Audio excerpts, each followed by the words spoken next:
Sveiki, esu dailininkė Rita Gaižiūnaitė Kapuci, gimusi Lietuvoje, mažame įspūdingų kraštovaizdžių apdovanotame miestelyje Biržuose.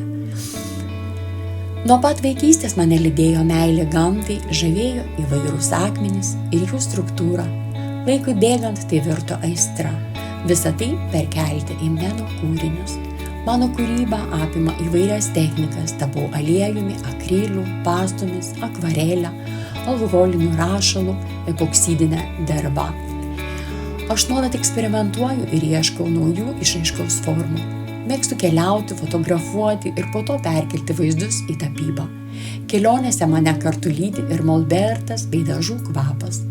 Naujų technikų ieškau vis studijuodama, o įkvėpimas mano yra gamta, mane supantis vaizdai, vanduo, medžiai, akmenys, smėlis. Šias žemiškas medžiagas aš panaudoju ir savo paveikslams kurti. Mano kūryba yra nuolatinis tyrinėjimas, kaip tekstūros ir spalvos gali perteikti emocijas. Kiekvienas paveikslas yra istorija, kurioje susipina gamtos elementai ir mano asmeninė patirtis. Su savo darbais dalyvauju įvairiose parodose. Mano paveikslai yra užėmę ir prizinės vietas.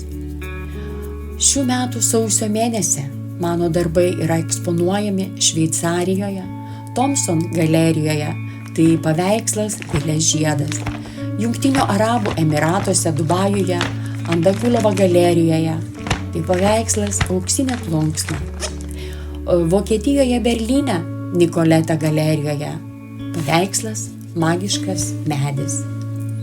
Jei jums patiko mano kūryba, kviečiu sekti mane Instagram ir YouTube platformose bei mano interneto puslapyje adresu retailart.lt ir retailart.com. Jūsų palaikymas man kaip dailininkai yra nepaprastai svarbus, malonus ir įkvepiantis.